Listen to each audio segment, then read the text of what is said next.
Hey guys, welcome back to another layout update. So, I'm going to jump right into this right and quick because I don't have much time to do one of these. So, I have done quite a bit over the last little while. I've got quite a few new things here to show you guys. I'm not really going to get into the depths of new rolling stock, but I will show you some of the new locomotives I've picked up here. And we'll just start with that real quick. So, I finally got my first Scale Trains ES44 AC with DCC and sound. I must say this is a fantastic unit. Didn't like how much I paid for it, but I've been after one of these for quite a while, so ultimately I'm not too upset.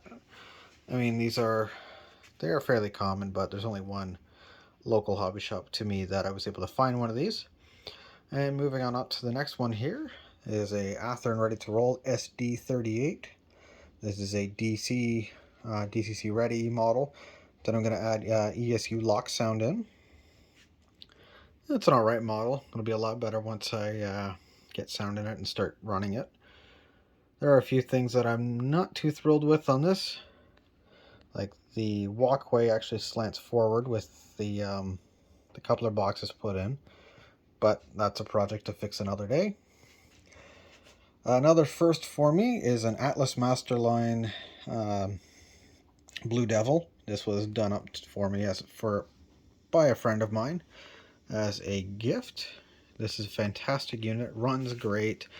He actually purchased it as a LMS model and then weathered it and detailed it to be just like the prototype. And even like you can see the LMS lettering coming through the middle of the CN logo there.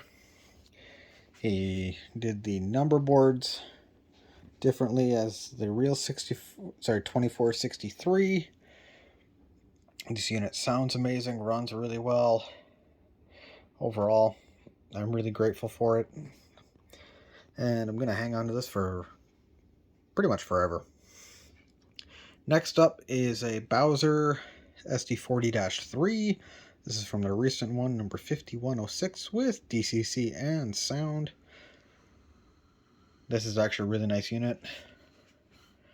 This was one of the few select units that were rebuilt and put into remote control service.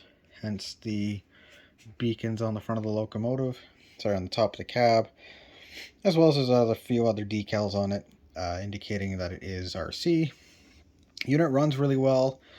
I wish more companies started putting the capacitors in their locomotive, much like what Scale Train does, because it just makes life so much easier.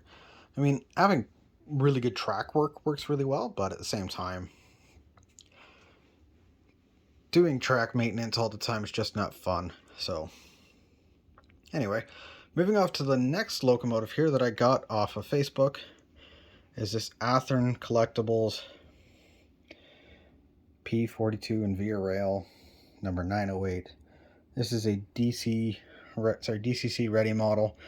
Another locomotive I'm going to add sound into. We'll be looking forward to doing that in the near future. Not in a huge rush to getting these done because it's not like my layout is really set up for passenger service. And the last good score that I've gotten recently is this Ontario Northland Rapido Caboose. I got this from TMR Distribution in Ontario. It's $56 or something like that, which is way below what I've seen a lot of these go for. This thing is basically pretty much flawless. I've compared it against the real photos of 123 here, and the real thing is quite faded, so I'm not gonna fade this as much as the real thing, but it's cool to actually just be able to find the prototype of the models that you got.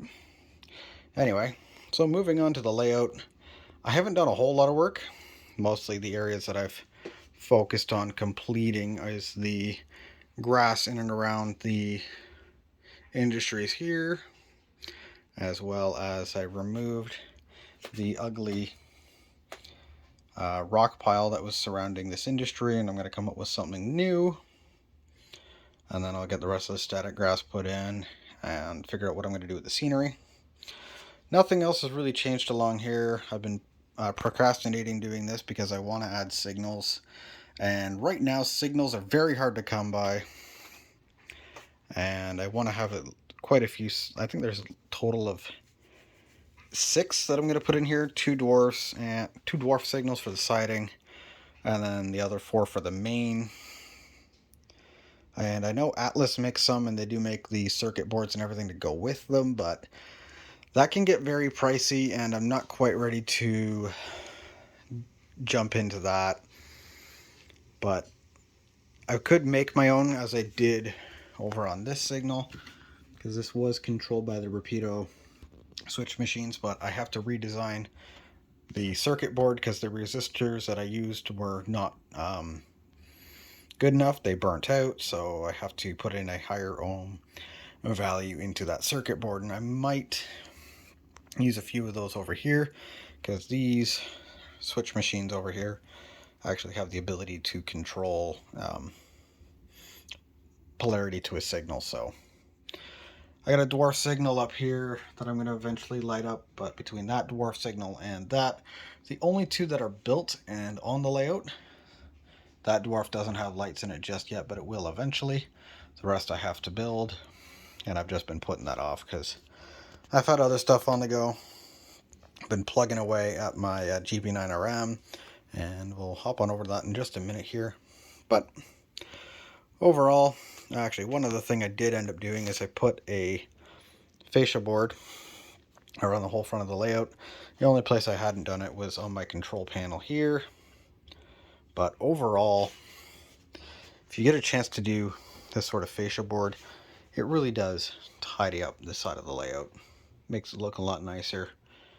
And eventually one day I will get around to finishing the backdrop around the rest of the layout, and blending it with what I have already will be quite a task. But that's a problem for a later date. Haven't done much work on the station itself. Been holding off doing any sort of shingling. But other than that, I've been working on these switch stands for the other side of the layout because I have 6 more of these to do.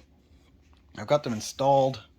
They actually just happen to be over here. There's 2 down here, 2 over here, and then 2 on the opposite side down by the lumber industry. And I just have to get around to installing those because they are tedious, especially with the amount of detail I'm going into with them, which I will show you guys in a later layout update once they are finished and installed, and hopefully in the next layout update they will be. But other than that, that pretty much is it for this update. I got a few more things on the go, and actually I'll show you guys the GP9 real quick here. Alright, and this is basically where I'm at with this locomotive. It is pretty much all ready to go. I've finally sourced the paint, got that all sorted out. Just got a couple more tests I'm going to do. I finally got all the handrails installed, soldered, got all the safety tread installed and cut to what the GP9RMs are actually like. Gonna replace the ditch lights with the square ones that are illuminated, lit, and yeah, overall she is pretty much ready to go. Now in terms of paint, I'll show you guys that here in just a second. You may have seen this on Facebook a little while ago, but I got a couple things here of what I find to be the closest paint I can to a CN Red Orange, and with the lighting it's kind of hard to tell. This was done without a primer, just on white plastic. This was done with a light gray primer, so it's quite a bit darker, especially when you get them side by side and you can really see the difference.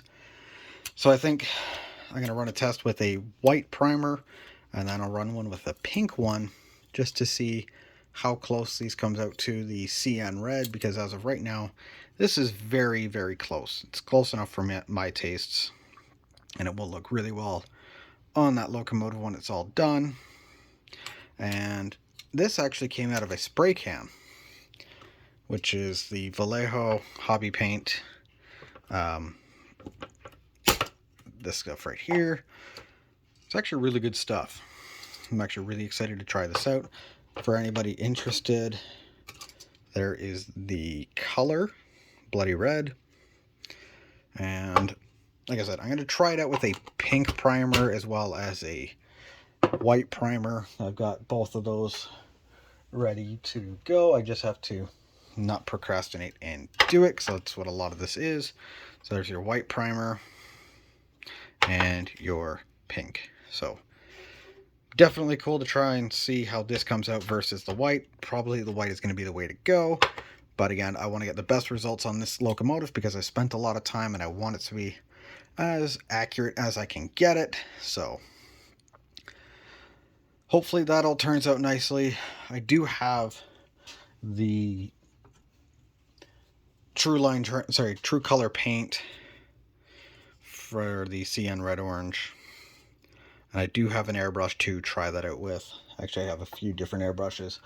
But as of right now, until I get a little more comfortable doing airbrushing, this is probably going to be the way I go. Especially for, I know a lot of people, when I posted this on Facebook, were quite interested in what this is. I'm sorry, what it was. Because I did turn around and label it CN Red Orange in case it gets mixed up with everything. But again, all in due time. This will probably be done in the next coming days here. So, stay tuned for that. But other than that, haven't done a whole lot. Still trying to figure out this mess because I've just got a mock-up of what I want to do. This isn't permanent. I've got a Vallejo paint stand that I'm going to build, which will hopefully help organize all the paints and glues and tools that I'm using. But again, that's a project for another day. I've got quite a lot going on. And as you can tell, I've got quite a few projects to go. Some of those Intermountain boxes are finished. I've just got the boxes storing up there, but there are a few more up there to get working on. And once I finish this guy here, I will be tackling the slug that I've built to go with it. That is coming along very nicely. I've got the couplers sorted out. They're now seated properly, as well as I've got a lot of details sourced for it.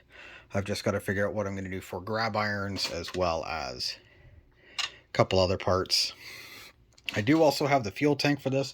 It's just sitting in the box so I don't lose it while I was working on the handrails, which were very tedious, especially when you look at like the way the ones at the rear end are bent, and especially the ones at the front. These were probably the most difficult to figure out. I mean, they weren't horrible, but they weren't exactly easy. And I haven't glued these in because I want to be able to pop them off while I paint the model. And they'll just get in the way for doing any sort of masking when I get around to painting this. But other than that, that is pretty much it for this update. I know I keep sidetracking, but that is where I'm going to leave this for now. And stay tuned for more. Thanks for watching.